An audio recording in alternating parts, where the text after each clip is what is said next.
and stand at the foot of the bed. Unless some kind of literally undeniable, in-your-face kind of event took place, I don't see that changing. I think it's the people who have to get more involved. That's what has to happen. She saw it as a normal-sized praying mantis. This thing was the size of a person. The world is coming to an end that night. And then it shot 3 different directions and disappeared. That was the granddaddy of them all, that meteor. I said, that wasn't a meteor. Yeah, I carry my digital camera always on me wherever I go. When my mother verified that he was dead, the very first thing that popped into my head was they took him again, but they left his body this time.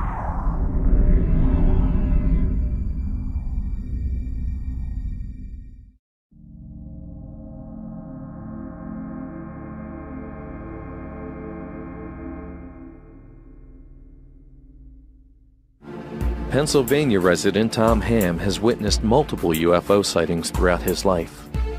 His first sighting occurred while vacationing in the small coastal town of Strathmere, New Jersey in 1993. We're watching the Perseid meteor shower. And we had this place, we rented it for about 10 years, so we would go out there and watch them. It was pretty cool. So me and a friend, his girlfriend went to get a pizza, and we're continuing watching, we're oohing and ahhing. And then there was a little lack of activity. So during that lull, I'm looking, and there's this one star. Now we're looking at the ocean, it's really dark. But down south, this star was, like towards Cape May. And I'm looking at it, I don't even know why. But all of a sudden that star went zip, zip, zip, zip, zip. And I went, what the heck is that? Stars don't do that.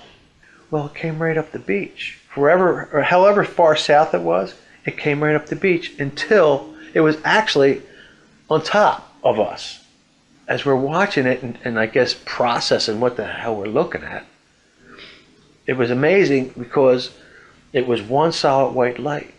And then all of a sudden it was like rotating around each other, but there was 3. One was white, one was blue, one was green. And they kind of rotated around each other. And every hair in my body was standing straight out like electricity, like when you rub a balloon on yourself. My arm hair was sticking out, his head hair was sticking out, my head hair was sticking out. It was all the static electricity, and we were underneath the thing. And that's when I said, oh my God, do you realize what we're looking at? And I could still see his face today. He was like this. But then we watched it, and it went all the way over the Atlantic City skyline at night. And then it shot in 3 different directions and disappeared. And he started yelling, that was the granddaddy of them all, that meteor. I said, that wasn't a meteor. 2 years later, Tom would return to that very same vacation home, this time accompanied by his father, a devout Christian and pastor of his church. As Tom spoke to his father about the strange object he witnessed, both men would have no idea what was soon to transpire. I said, well, we're standing right here, Dad, and looking up, and we seen one way down here, and I went, oh my God, there's another one. At that exact moment, there was another one coming in from the ocean, from east to west. And I'm like, oh my God, I can't believe this is happening. So I'm watching it, and this one was flying slow, and it was a saucer, and it was wobbling. They tend to wobble when they fly slow. So it was like a pendulum swinging, but on a straight line. So here it comes, coming off the ocean. We watched it come all the way in. And it's going like this, on a straight line. And now I realize what I'm looking at. And now I want to look at my father. And I says, Dad, what is that? He says, that's a helicopter. I said, take a good look, Dad. And he's looking. And he goes, what the hell is that thing? That's not making any noise. And I watched his whole expression change as he processed what he was looking at. I wanted to see that. And I did. And now it was the color of a dirty nickel. Picture an old nickel. Dull. Okay? But when it swung the other way, it reflected the sun and it flashed our eyes because we both went like this, like a windshield from the sun.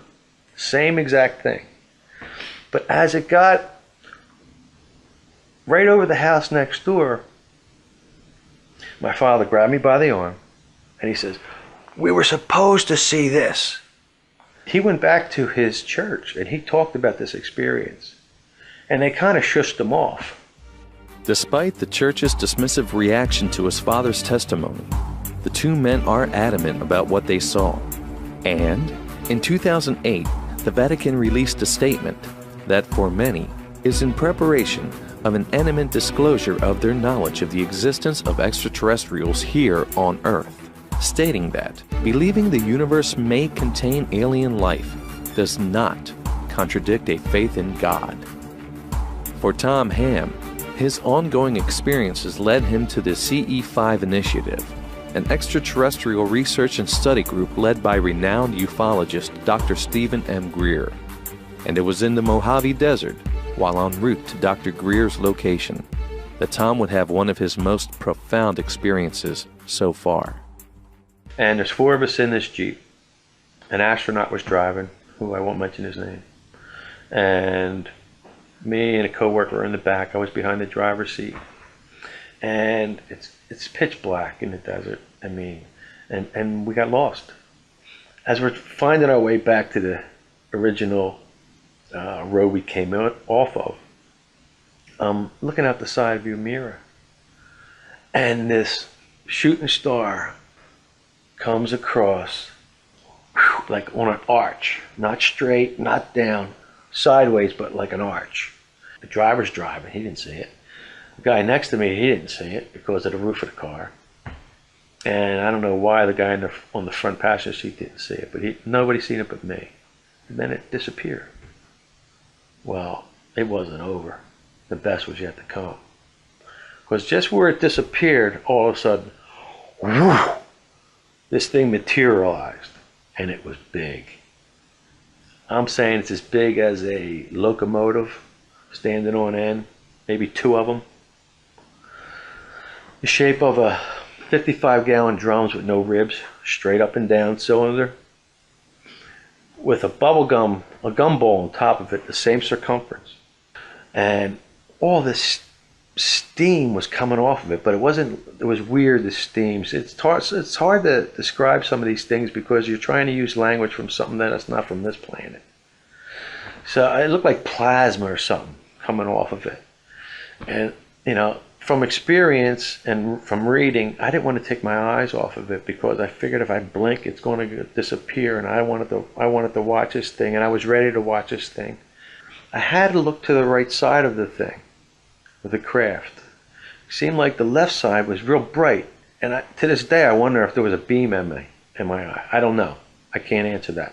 But I had to look to the right side because it was so bright. Okay, and I don't know why I could look at the right side, not the left side. And I'm screaming in the back seat, "Look at that! Look at that! You guys seeing this?" Nobody sees it but me. I'm the only one in the car. And then the most amazing thing happened. This thing started disappearing digitally. A chunk here, a chunk here, a chunk here, a chunk here. Like pixelated.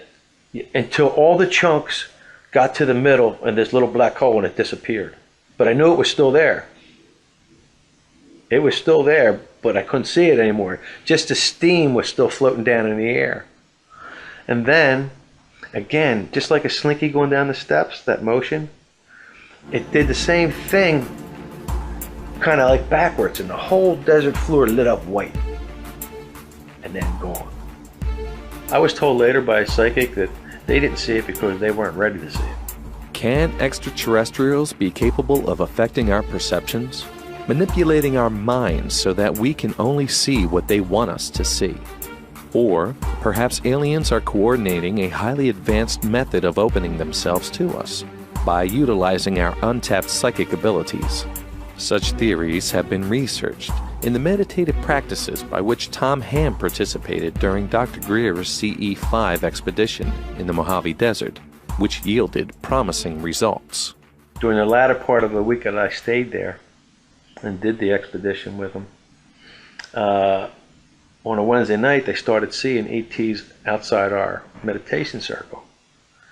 And they were trying to teach us to train our eyes on how to view them, okay, and pick them up easier, you know.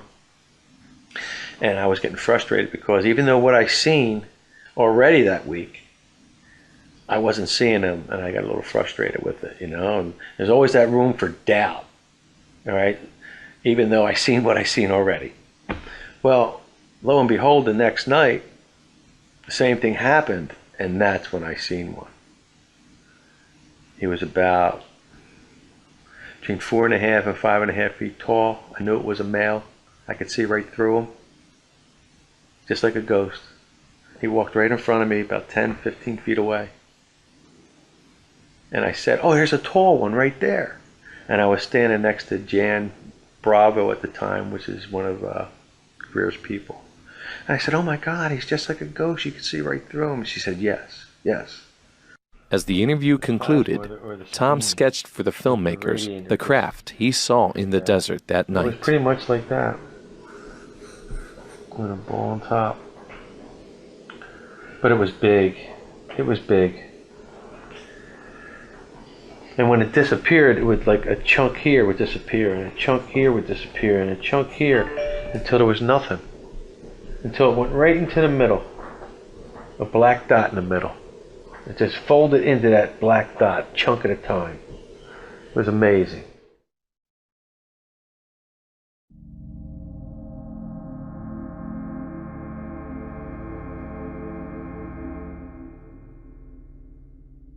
I was in the military base with my father. We moved there in 1964. I was 8 years old. 2 years later, I remembered it was in the summertime. And what happened was I was outside, and I like to stare at the stars because I like to do astronomy when I was a little kid. And I was looking across the street between the two houses. Behind the two houses was a playground. And I saw circular lights, it was reddish lights, just spin around in a circle like this. And it was round. And it was about, I say, from where I was, I could tell it was about 4 or 5 feet from the ground. It wasn't making a sound. It wasn't disturbing the ground or nothing. So I was just observing and watching it. And then it just slowly started just like shifting slowly on the playground area. That was my first experience. Maybe about a week later, it was still summertime, I was outside, and I was just looking around again because I was paranoid now from seeing the UFO. And I looked over to the right, and across the street, we call it Grandpappy Mountain. It's a big gully, a big ditch, huge ditch. So as I'm looking across there, there's a red glowing ball, an orb or something, just real slowly going across the top of the tree lines. No sound again. I didn't see any of the lights, like you see the airplanes, little lights flickering around the side. No, it was just a ball of red going across, and they would stop and then move again. Then it dipped down into the gully, so you didn't see it no more. That was my second experience seeing it. I didn't tell my parents this time because I figured by the time we get there, they won't see it again. I say about a month later, we were all outside, all my friends. So we were going to lay on the grass, look straight up into the sky, and look for satellites. And so we saw one star moving very slowly. So we're staring at it. And just for the fun, I just said out loud, I said, let's all think like telepathically and think, everybody say the same thing, think of it stopping. So we all laid down there, we all thinking, stop, stop, stop. Well, this little ball of light, look, because it was about the size of a satellite when it goes across the sky, it actually stopped. And we were all amazed. And he said, let's try something else. Let's make it go to the left or to the right or whatever. So we decided we'd make it go to the right. So we did that a few times and thought about it. It started going to the right. And then we said, man, this is cruel. So we said, let's make it go different directions. So we said, let's back it up, make it go reverse. So then it was going backwards. Then I said, well, how about we just said, come down closer. So after a minute or two, it started coming down slow. You can say it's getting bigger and bigger. It's coming down faster and slower, or like being bigger. So that's when it freaked us all out. And we ran to the house, told our parents. They came out, wasn't there. As the son of a military officer, Frank Mully and his family frequently moved from base to base, never settling for too long in one location. But that did not stop the mysterious UFOs from finding him. When in my early teens, late teens, I got my Mustang, my first Mustang, T-roof convertible. Visited Debbie, my wife now, but we were dating. Went to her house, and after the date was over, I drove back home. This is in October. It was crisp, cool air. I mean, a lot of stars. Got out of the car, walking up the hill to my parents' house, and you get that feeling that somebody was staring at you, and the back of your hair would stand up. And usually you think of somebody staring at you, they're around you. But something said to me in my head, look up. That's when I looked up and I saw this star. But it wasn't twinkling like a star, it looked like a planet. But it would shift a little bit to the left, a little bit to the right. So it's okay, it's not a planet. And all of a sudden, as I was staring at it, a tiny little wet white dot came out of it, came out real slowly. And then as I saw it come out, it stopped, and I just took off real fast. So I just followed it like that, followed it, so I couldn't see it no more. So I looked back towards the other area, I guess the mothership, wasn't there. That freaked me out. So at that time, I ran to the house, told my dad about it. He came outside, but I figured by the time I saw it wasn't there no more, it wouldn't be there. And he came out, he looked in the sky. I told him I saw the UFO, and he sort of like, you know, like parents are, they figure in your imagination. You kid it with you or stuff like that. And that was that. Driving my Mustang again. I was on Fairview Street, going like 25 miles an hour, that's the speed limit. And my T-roof off. I'm driving, and I was looking at the trees, and you drive by, you see the green trees, you look up, you see your convertible. And I look to the right on a 45-degree angle, 2 black triangles. So it'd be one would be here, and one would be right behind it, right about here. Wasn't making a sound, but it was. I could figure it was going the same speed as me because it was staying with me. I was going 25 miles an hour. So I spun around real quick, came to the house, got my camera, and got back in the car. Went back to the same location, wasn't there no more. So okay, if it's going 25 miles an hour, it's probably further up the road. So I like a little faster than the speed limit because I was trying to catch up with it. I thought we can get a ticket. And went all the way up to 130 at the end. It wasn't there no more. But there were no markings on it. There was no lights on it. Pitch black. It wasn't, you know, wasn't shiny or it wasn't glowing. It wasn't whatever because I guess it was daylight. But I think it was about 200. I'd say maybe 200, 300 feet above the ground.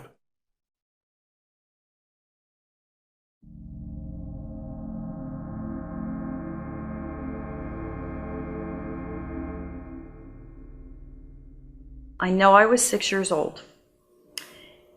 I have to go into a little bit of my parents' background. At the time, they didn't have a checking account. They paid everything. They had a little metal can and top dresser in their bedroom, and they had it separated: utilities, phone bill, whatever.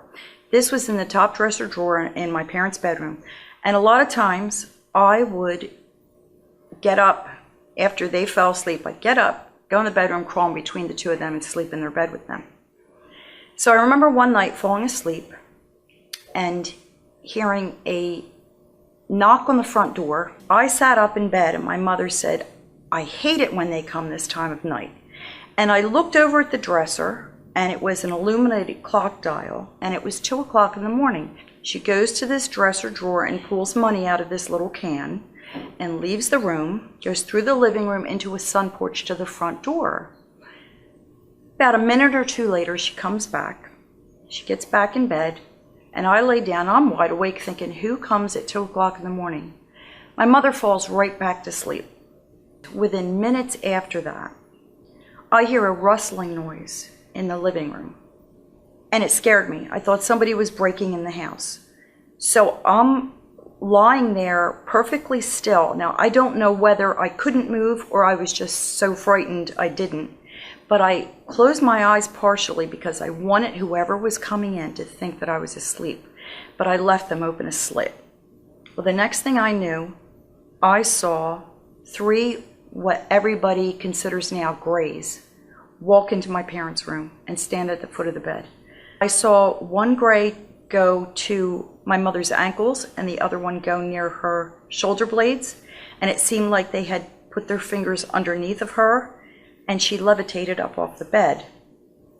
They then proceeded to take her out, and it was almost as if an invisible gurney was underneath of her, and she floated. And what I want to say about floating is I didn't notice when they left the room that there was a cadence in their walk at all. There was no bounce. It was like she was glided out. So of course I'm laying there perfectly still thinking, if they think I'm asleep, they won't bother me. The next thing I know, a few minutes later, they come in and do the same thing with my father. Nobody woke up. I lie there perfectly still. Next thing I knew, I wake up, the sun's coming in the window, I hear birds, my mom's out in the kitchen fussing around out there, my dad's somewhere in the house. Perfectly bright morning, and I thought, okay, it had to be a dream. So I got up. I remember eating breakfast, and I remember the entire day looking between my 2 parents to see if there was some unspoken communication going on, that something had taken place. Nothing. We weren't the type of family to be overly sharing, talking about our feelings or anything. So I never brought it up. Never mentioned it to them. They've both passed away at this point. So there was never anything said. As far as I knew, it was a dream, and I guess that's where I relegated it in my brain to kind of deal with it. So we fast forward, I go to a UFO conference, and one of the speakers was Bud Hopkins, who was a well-known UFO researcher, and he did regressions on people that have claimed to have abduction experiences. And as I said, I don't have any memory of actually being taken the way I saw my parents taken. But during the lunch break, I sat down and spoke to him and started telling him about what happened. As I'm telling him, I literally started shaking as if I was re-experiencing it, because even to this day, it's so vivid that it's like it happened last night. So I was saying, I think maybe it was a dream, and he said, well, I can tell you that whatever part of our brain is working while we're in a dream state is incapable of telling time. So that really hit me hard, because I know I looked at that clock and it was 2 o'clock in the morning when the bill collectors supposedly came to the door. So as I'm speaking to him, I'm also getting almost like flashes of memory. Next to my father's side of the bed in that bedroom was a window that he had closed up because it led to that front sun porch that was unheated. On the other side of that closed window on the sun porch were graduation pictures of my sisters. As I'm speaking to Bud Hopkins, I can feel being pulled off the end of the bed so that my pajamas actually rolled up and floating in the air, going through that wall where the pictures are. And I can't even describe the sensation that I felt when I was speaking to him, because it was as if I'm a solid human being, and as a solid wall, I went through it, but I could feel a resistance as if the molecules in my body were meshing with the wall. I could feel myself go through the wood, and I could feel myself go through these pictures on the other side of it. And the only other thing I remember from when I was speaking with him was hovering over my driveway in the dark and looking through the tree across the street and seeing a bright light, but it was kind of, the leaves were kind of blowing a little bit in the breeze, so it looked as if it was twinkling. And that was the last memory I have of that. Debbie Minaccio shared her encounter with UFO abductee Travis Walton, whose own story inspired the motion picture Fire in the Sky. Travis recommended that she contact researcher Leo Sprinkle for a session of hypnotic regression. I called his phone number and left a message. Told him when I was planning there and if I could sit down and talk to him. About 20 minutes later, he calls me back and he scheduled an appointment with me. And I got to speak with him for the whole half a day on one of the days I was visiting my sister, and he actually did a regression. Notice what happens when you're ready. You can talk and describe your impressions as they unfold. What's happening now?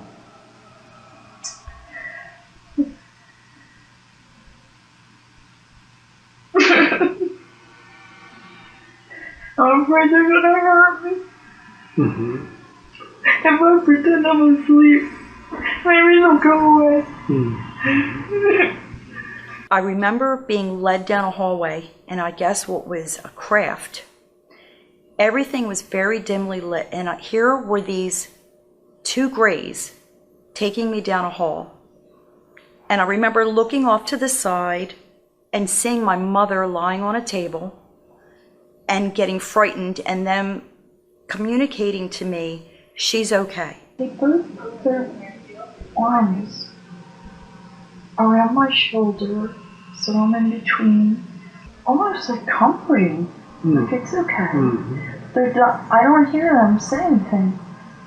They took me to another room, and this room was rounded, so I'm assuming it's the interior of a craft, and that was just the shape of it.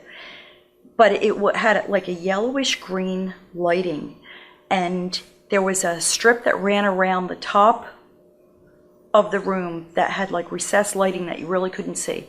The entire room were all plants, hydroponically growing, and they said to me, this is what you're going to do. And that's all I remember, other than being left in my driveway shivering and somehow going back in the house and then waking up. I don't remember seeing, touching the surfaces.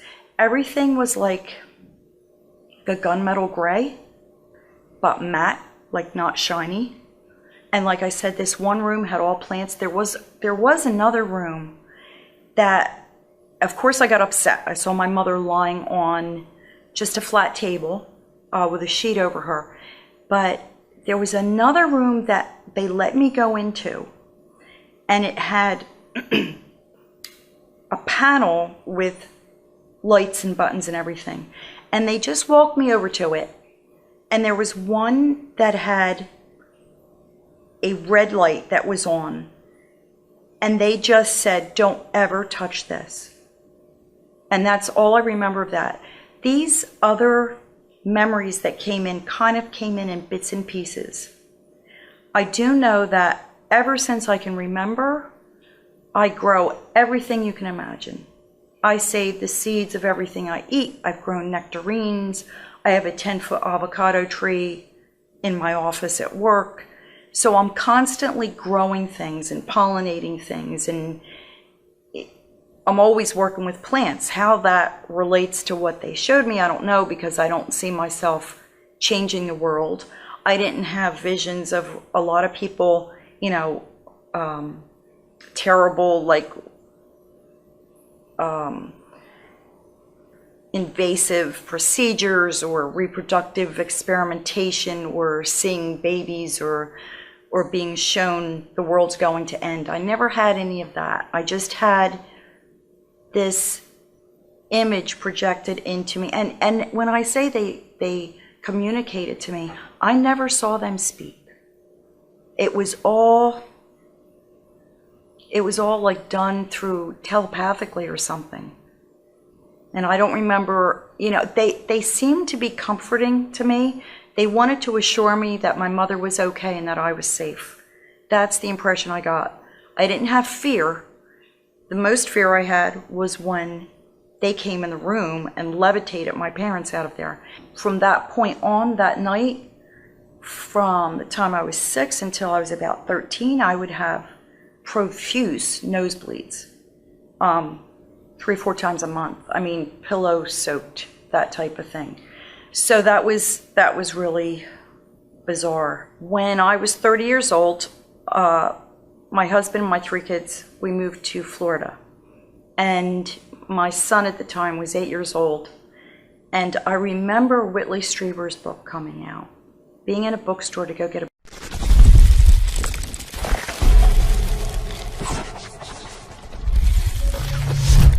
book.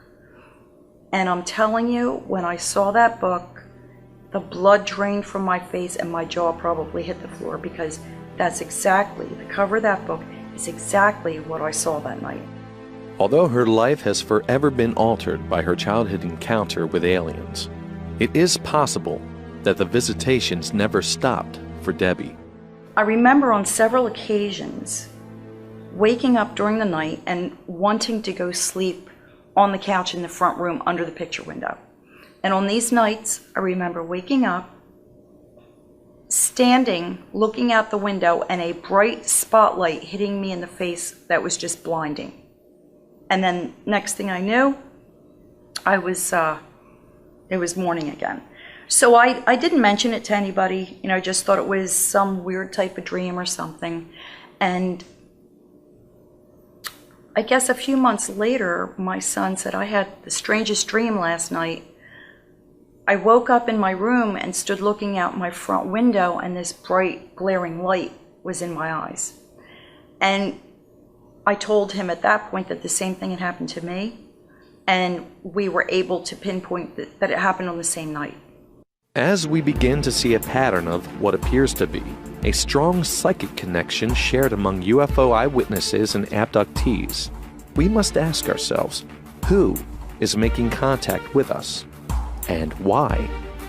Is it to control our thoughts, our memories, our innermost fears in an attempt to manipulate the balance of power? Some believe such sinister motives are already in effect. But what of the witnesses who claim to have had pleasant encounters, almost euphoric, with positive messages such as Debbie Menaccio's experience? And there are others who have had encounters so profound that the event itself has changed one's entire life path to take a more positive direction. Such is the case of Devin, who can only describe her sighting as an amazing and brilliant light that illuminated her most darkest time.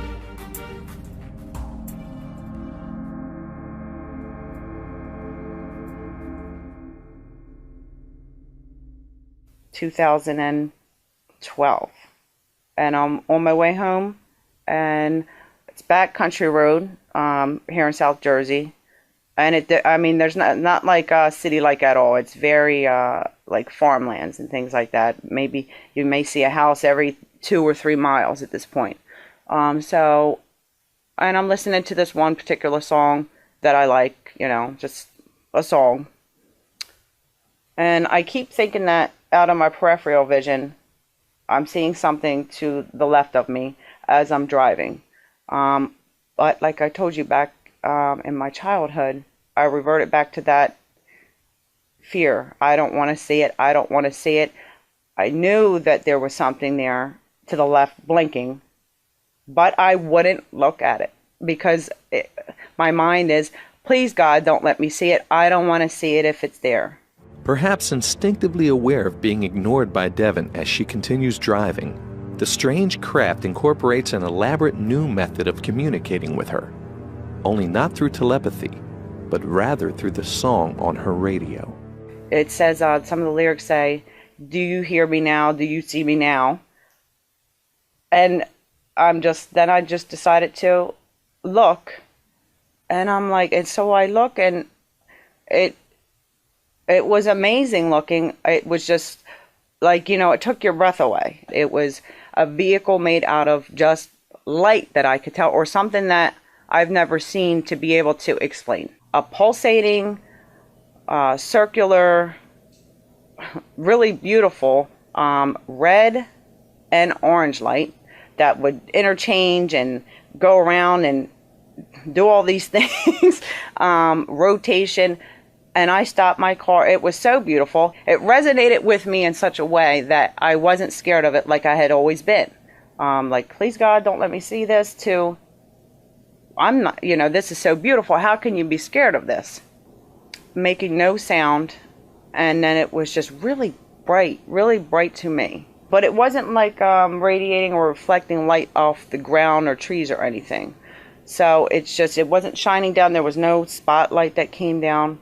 And I just remembered thinking, don't leave me here. Take me, I hate it here. I was thinking maybe, I don't know what I was thinking. I'm thinking maybe they're here to rescue me from this, whatever I was in. Then I verbally out loud say to it, don't leave me here. I don't leave me. I don't want to stay here. Please. Why are you leaving me here?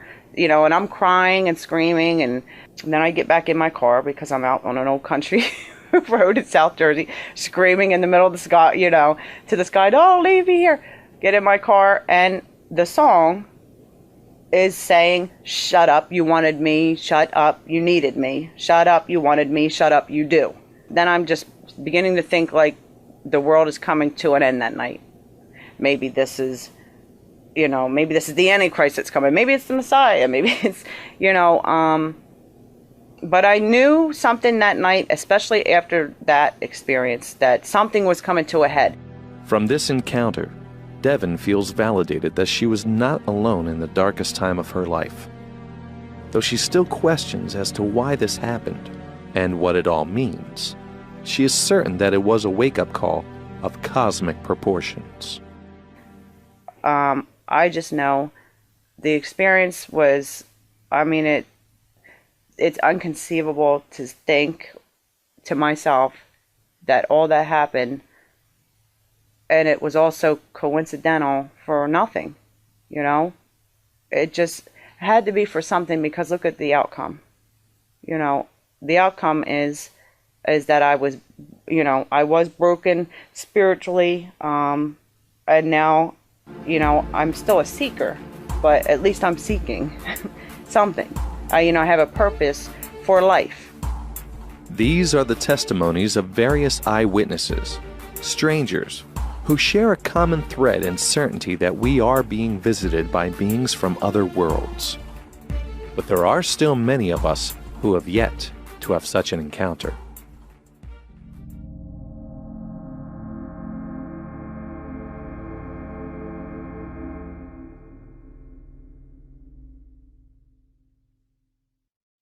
Do you feel selected at all, or singled out that you got to see these experiences? I never thought of it that way. It's like, well, I think that other people see them, but at those particular times, I was always by myself. Why was I out there by myself? I was the only one that saw it at the time, and there's no reaction from the military base. Now you're exposed to this ability to see these things? It's hard to answer. That's just... Yeah, I understand. I question myself, why me? Mm-hmm. Why not me, but why me? It's like, what's my connection to this? How far does it go back? There's more questions than answers I have about that.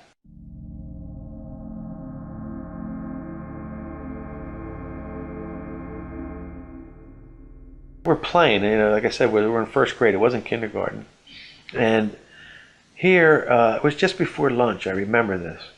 And my teacher was talking to these two guys in suits by the door.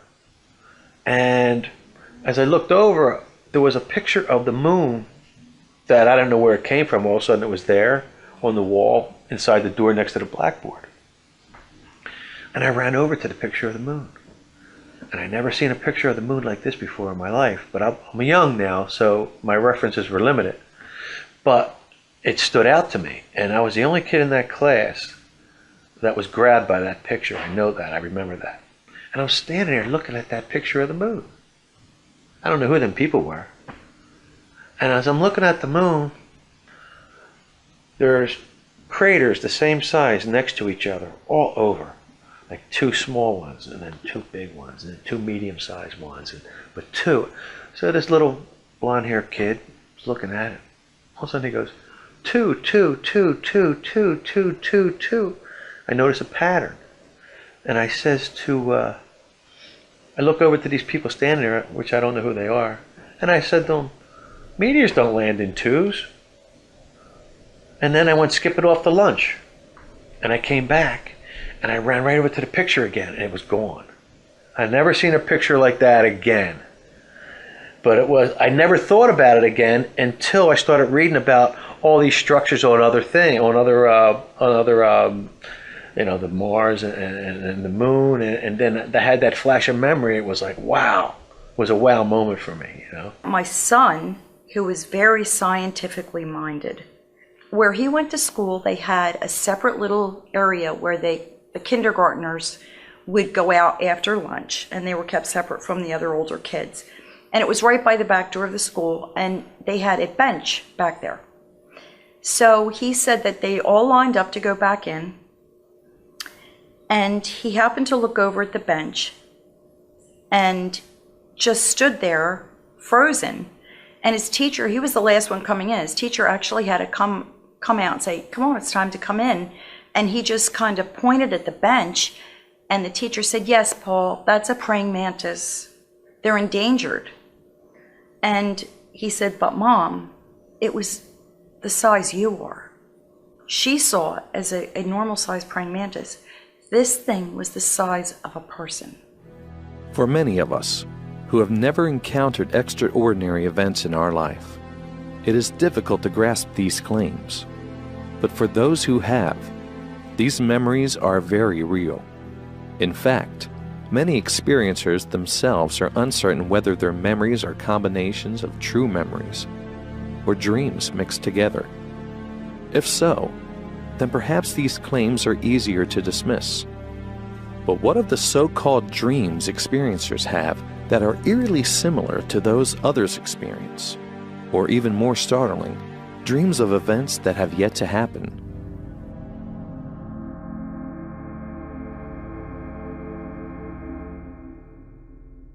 I got somebody to change an appointment because I saw him dying at a very specific road, an accident, and I called him at 6 o'clock in the morning. And I said, are you going such and such a place down this road that I described Wednesday? And he said, yes. Told him the time of day because I could see the sun through the trees. He said, I'm going to humor you and change this appointment. Took me very seriously. So he changed it for 2 weeks later. And when he drove there, his brakes failed. Went through the intersection, totaled his car, but wasn't hurt. When I was younger, I think it was like 10 years, it came true. I dreamt of a street that curved. It was in Willingboro, and it curved. And in the curve, there's these houses and these tall power line towers, which you don't have in North Carolina, but they do up here. And I saw that, and I was walking with my brothers and my sisters, and we were walking to school. It was cold, it was September, I remember all that. And when Dad got out of the service, we moved to Willingboro, and we went to school.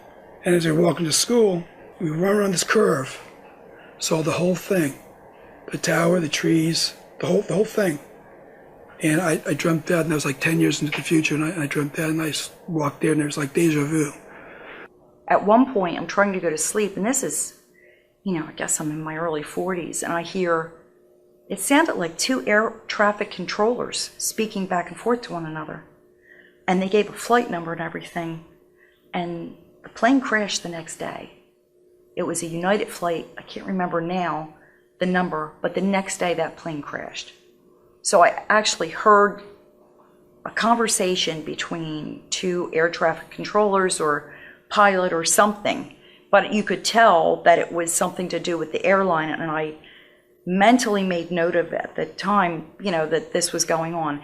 And that's happened sporadically. I'm in between, not a deep sleep, but I'm not fully asleep. It's in that place where I was a little restless, and the strangest thing happened. My father appeared to me. He was all gold and white.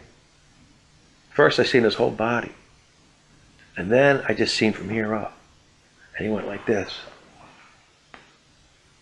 He put his hand out to me, and I went like this. It was amazing. And I'm telling you, tears rolled down my cheeks for like 3 hours after that. Are there more to these encounters than we are made to understand? I would have these dreams that I'd be flying through the clouds, and I loved it. I was soaring, and when I would get waken up, I wanted to go back to sleep to go back and fly, and I could actually feel my body pop out, not knowing what I was dealing with, or I was grappling more with the experience than what was happening. Okay, I knew I liked it. It was awesome. And then after I read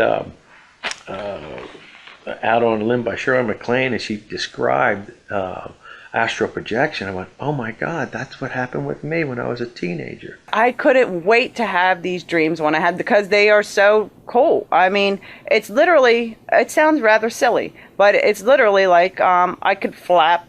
I suppose my arms would be wings, and I could flap and just elevate, whenever I, as per my, whatever desires, and go up, and then I could also soar around. While interviewing Devon, we found her story so similar to that of Tom Ham's dreams of astral projection that we decided to share his story with her to see her reaction. I would have these dreams that I'd be flying through the clouds, and I loved it. I was soaring, and when I would get waken up, I wanted to go back to sleep to go back and fly, And I could actually feel my body pop out, not knowing what I was dealing with, or I was grappling more with the experience than what was happening. Okay, I knew I liked it. It was awesome. And then after I read Out on a Limb by Shirley MacLaine, and she described astral projection, I went, oh my God, that's what happened with me when I was a teenager.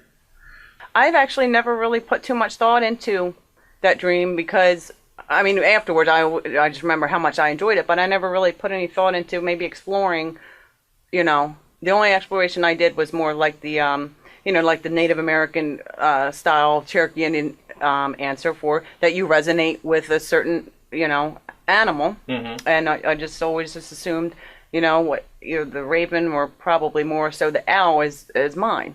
I just don't see the coincidence there. There could have been a million things you could have answered, but you decide, oh, that's something that is you want to talk about dreams. I fly. That's amazing.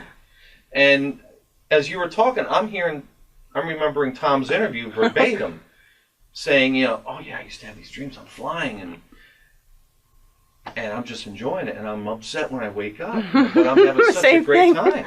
Yeah. For the making of this program, we met with only a small group of people, strangers to one another, and yet all sharing psychic abilities in some form or another. But why? And what single factor is it that they all share in common?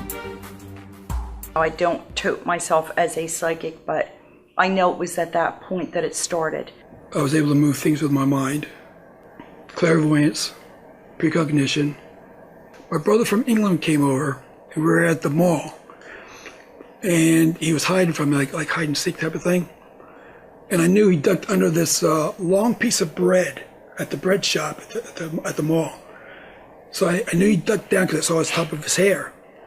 So I focused on the bread, and I said, roll over. Like just roll, so land on him. So I was focusing on it, and all of a sudden it just went, and it fell on me. He got up and he goes, what just happened? With so many reports of alien contact throughout the world, one can only wonder, who are these mysterious visitors? Where do they come from? And more importantly, what do they want? Where do I think they come from?